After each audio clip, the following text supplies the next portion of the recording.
Shalom.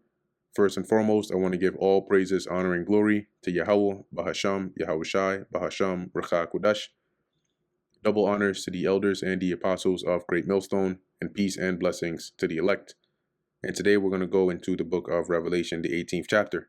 Babylon is fallen. And this chapter, is a very famous chapter, but this goes into the destruction of Babylon, which is America. All right, the final judgment of this place. And this is also likened on to, in Daniel 2, right? The feet of the statue, which is the last, leg of the Roman Empire, or last leg of Rome, second leg of Rome, whatever you want to call it, finally being destroyed. Okay, to bring about the accomplishing of the Lord's great mysterious plan. So this is Revelation 18:1. After these things, I saw another angel come down from heaven, having great power, and the earth was lightened with his glory. And he cried mightily with a strong voice, saying, Babylon the great is fallen, and is become the habitation of devils, and the hold of every foul spirit, and a cage of every unclean and hateful bird. And how is Babylon going to fall? Through the destruction of World War III, right? And the laser beams that are going to come from the Lord's chariot when he makes his return. And I'm going to read this also in the NLT. It says, he gave a mighty shout, Babylon is fallen, that great city is fallen. Hear that? The great city. Revelation 17 goes into that. That great city is fallen. She has become a home for demons. She is a hideout for every foul spirit, a hideout for every foul vulture, and every foul and dreadful animal. Because after this place is destroyed, nobody's going to come to inhabit this place, as in man. Well, no civilization is going to come over here. As it says, it's going to be a habitation of demons, and foul spirits and desert creatures. They're going to be the ones dwelling here after long after this place has, been burnt and destroyed, and eventually the fire dies down. And now it's just a desert. Verse 3, and also, as a matter of fact, this verse shows you that the fire that's burning in Babylon will not burn for all eternity. Because if that's the case, how is it going to be a habitation of devils or demons or of unclean and hateful birds? Are they going to jump into burning fire? Or are they going to try to breathe in smoke? No. See? Verse 3, for all nations have drunk of the wine of the wrath of her fornication, and the kings of the earth have committed fornication with her. And that's basically being influenced under the Western influence of America, right? That corrupts and destroys nations. It says, and the merchants of the earth are waxed rich through the abundance of her delicacies. How? Because America is one of the top consumers because of the people in it. So a lot of merchants and sellers from other parts of the world are made rich through the purchases in abundance of America. And that's why if they were to shut down the docks, a lot of people would lose it, because a lot of the things they use and depend on are imported. Okay? NLT says, for all the nations have fallen because of the wine of her passionate immorality. The kings of the world have committed adultery with her because of her desires for extravagant luxury. The merchants of the world have grown rich. You see that?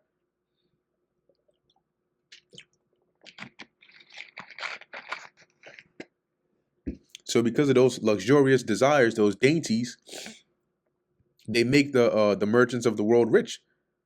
Verse 4, and I heard another voice from heaven saying, come up out of her, my people. This is literal, right? This isn't like the Micah 2 and is it 2 and 10? Arise and depart. No, this is literal, that the elect getting beamed up out of America, okay, out of the land into the chariot to be delivered. That ye be not partakers of her sins, and that ye receive not of her place. Because what's going to be her place? The destruction, right? The fire that's burning through the land. And if you're not beamed up and you're on this soil, you're on this land, you're going to be a partaker of her sins and of her place. You're going to melt. So it says here, 1 second.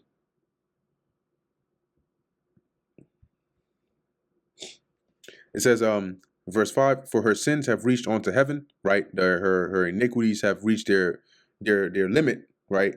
And the report of that is up to the heavens, right? And the Lord is seeing it, right? And God hath remembered her iniquities. In Revelation 16, it mentions that, right? Revelation 16 and 19. And the great city was divided into three parts, and the cities of the nations fell. And great Babylon came in remembrance before God to give unto her the cup of the wine of the fierceness of his wrath. See, why did she come in remembrance? Because of her sins, her judgments that were, it was time for that judgment. So likewise, the Lord remembered her iniquities because it was time for her to be judged. Reward her even as she rewarded you, and double unto her double according to her works. So what she put us through, right? Remember, she was drunk with the blood of the saints, the suffering and the things that we had to suffer, double right onto her. And here, Babylon, because Babylon is going to be destroyed, but Babylon is a personification of Esau. He is the driver of Babylon. So when it comes to the captivity, the actual land isn't going in captivity, but those that are that are the ones behind all the wickedness and atrocity happening in the land are the ones that are going to go into captivity, which are the Edomites. And double unto her, double according to her works. In the in the cup which she hath filled to her double. See, so it's kind of like payback. NLT, do to her as she has done to others. Double her penalty for all her evil deeds. She brewed a cup of terror for others, so brew twice as much for her. So that judgment is going to be inescapable, right? And you're going to have to suffer double for what you've done. Verse 7, how much she hath glorified herself and lived deliciously, so much torment and sorrow give her. And that's why this destruction is going to be unlike any other, because of the sins, right? It is, as it says, it has reached so far, it has reached onto heaven. So they're going to be judged accordingly.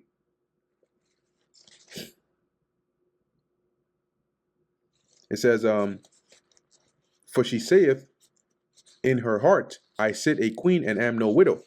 Right? That's Ezekiel, not Ezekiel, Isaiah, the 47th chapter should come to mind. And that's the proud mindset that is pushed forth here in America. Right? I'm a queen. I'm not a widow. I'm not helpless like a widow, and I shall see no sorrow. They think that life is going to continue on. America's going to be at the top, never to suffer judgment, but that's being delusional. Delusions. Verse 8, therefore, right, because of that pride and arrogancy and wickedness, shall her plagues come in one day, death and mourning and famine, and she shall be utterly burned with fire. So what fire is that going to be? Thermonuclear and divinely inspired heat. Imagine getting burned from the Lord himself's chariot. I mean, intense heat. Okay, not to mention different types of missiles, that are unleashing fire that is the first time that has been unleashed in that magnitude before on this land. For strong is the Lord who judgeth her. That's why she's going to be utterly, completely burned with fire. From New York to Cali. Verse 9, and the kings of the earth who have committed fornication and lived deliciously with her shall bewail her and lament for her when they see the smoke of her burning. Now, why are the kings of the earth going to bewail? Not because they care about Babylon, but because they're going to lose out. See, they lived deliciously with her, right? They reigned with her. They got certain gains. They were put in certain positions, right? Through their deals and stuff that they had with Babylon. So when they see the destruction of Babylon, all that is going to go down the drain. When they see the smoke and the destruction. Standing afar off for fear of her torment, saying, alas, alas, that great city Babylon, that mighty city, for in 1 hour is thy judgment come. Nobody's going to be rushing here with freaking helicopters to try and put out the fire over here. Hell no. When you're seeing the kind of destruction come into this place, this isn't a kind of thing you try to use water to put out. We're talking about missiles on missiles on missiles and chariots flying over and then beams coming down, destroying, I mean, nobody's going to try to get close to that. They're going to see it afar off. They're going to see it through satellite imagery, and it's going to be being broadcasted. As it says, in 1 hour is thy judgment come. And as we keep reading on down in the chapter, it'll let you know that's literal. It's going to take literally 1 hour to completely destroy America. And that's what the Lord is going to do. Verse 11, and the merchants of the earth shall weep and mourn over her. Why? For no man buyeth their merchandise anymore. So how are they going to make money? Their number one customer was America, and now America is destroyed. The merchandise of gold and silver and precious stones, and of pearls and of fine linen and purple and silk and scarlet and of fine wood, and in all manner of vessels of ivory, and all manner of vessels of most precious wood, and of brass and iron and marble, and cinnamon and odors and ointments, and frankincense and wine and oil, and fine flour and wheat, and beasts and sheep and horses and chariots, and what? Slaves. Slaves who? Israelite slaves. Because they were bought, they were sold, they were brought, they were hold, they were bold. All right, that's a joke. Here, and traded on the markets, and souls of men. All that was here. Stole that shit. That was all here. That's an inside joke. In America, these are things that were traded or trafficked, for that matter. And the fruits that thy soul lusteth after are departed from thee. See, so the merchants are going to mourn because all their merchandise that they got for selling and trading and trafficking this with America, Babylon is not here to buy that anymore.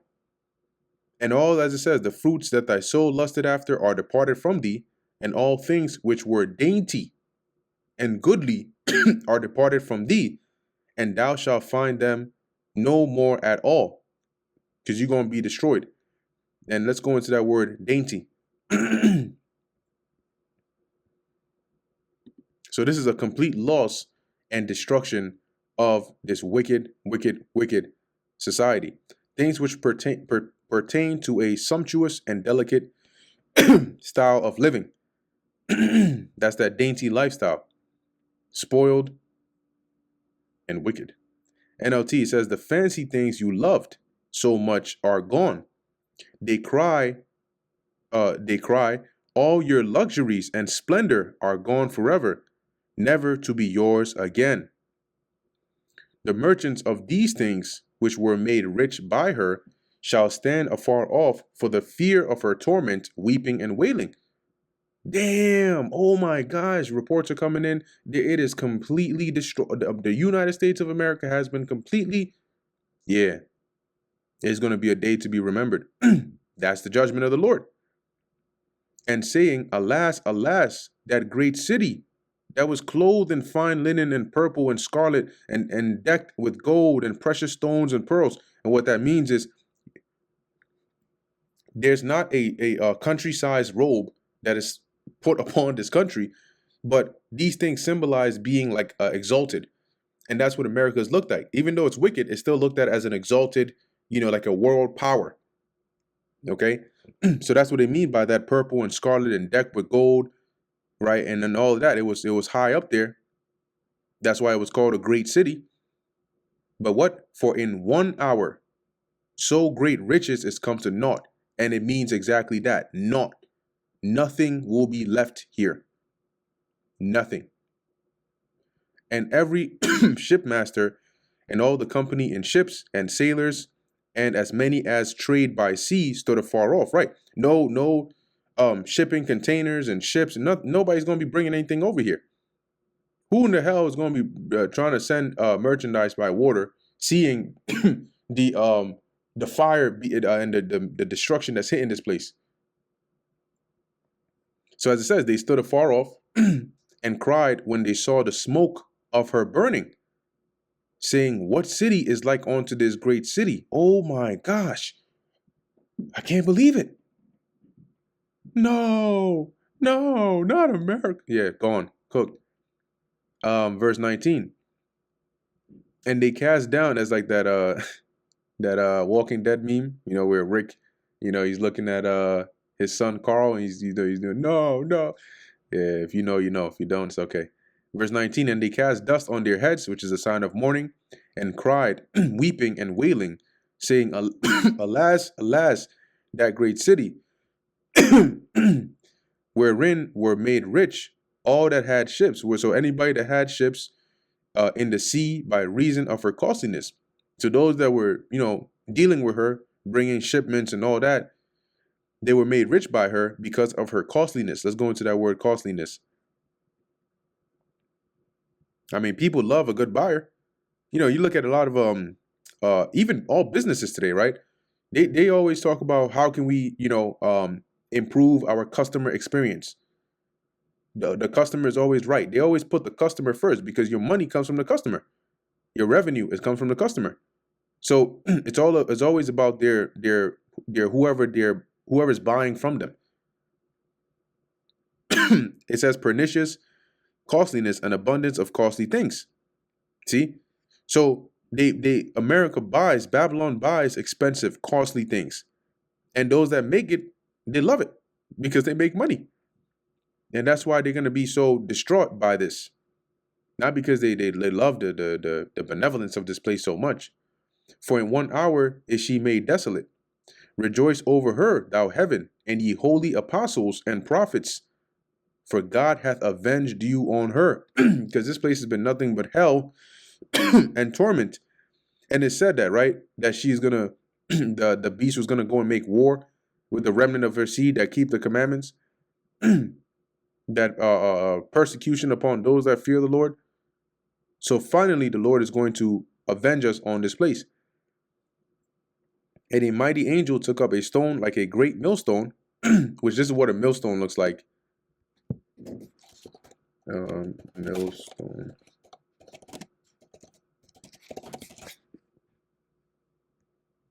Oh, yeah, this is good. Hopefully it doesn't crash. That's a millstone. Okay, you usually have one on top and one on the bottom. And there's a hole in the center where you would pour the grain, and then you would turn. And one stone is grinding upon the top of another. And what is it grinding? The grain that's in between. Okay, so that's a millstone. And these are heavy. All right, don't get fooled. They're heavy. So because you need the weight of this to be pressing down on this. So whatever's in between that's being turned can actually be grinded. So here it says here, the angel took up the stone like a great millstone and cast it into the sea. Now, if you cast something as heavy as a millstone, a great millstone, into the sea, it's not coming back up. It's done. Saying, thus with violence shall that great city Babylon be thrown down, and shall be found no more at all. It's not, Babylon will never rise again. And the voice of harpers and musicians and of pipers and trumpeters shall be heard no more at all in thee. No music, no concerts, no BET awards, no none of that. And no craftsman or whatsoever craft he be shall be found any more in thee. Right? No workers, no builders, no factories, no nothing. And the sound of a millstone shall be heard no more at all in thee. The sound in the ancient world, when you heard the sound of a millstone, somebody was working, right? Because they were grinding, and that was actually labor. So that signifies there's going to be no jobs, no working, no labor. All of these things are part of a functioning society, and none of that will be heard anymore in Babylon because Babylon is going to be destroyed. And the light of a candle shall shine no more at all in thee, and the voice of the bridegroom and of the bride shall be heard no more at all in thee. No marriages, no lights, nothing. For thy merchants were the great men of the earth, for by thy sorceries were all nations deceived. And it tells you that in Isaiah 47, stand now with thine enchantments, because that's exactly what they do over here, right? They push enchantments, they push sorceries through deception, and that's how they, as it says, all the nations were deceived. That's how they control, both sides of a war. That's how they control the financial system of the world, through deceits and sorceries. And in her was found the blood of prophets and of saints and of all that were slain upon the earth. And it doesn't mean that every single person on the earth that died, but it's of those that were slain here in this land. And that's why it said, rejoice over her, ye apostles and prophets, for God hath avenged you on her, because of the death of the prophets, the blood of the saints. What was it? The scripture, I think it says, precious. Is this the one I'm looking for? Yeah, I think this is the one I'm looking for. It says here, precious in the sight of the Lord is the death of his saints. So the Lord doesn't take it lightly. You know, when you as this place was drunk with the blood of the saints. And that's why he remembered the iniquity and the sins of Babylon, and finally, you know, brought destruction upon this place. And so that brings us to the end of the book of Revelation, the 18th chapter. Lord willing, that was edifying to the elect. In closing, I want to give all praises, honor, and glory to Yahweh, Bahasham, Yahushai, Bahasham, Rakha Kodash. And until next time, Shalom.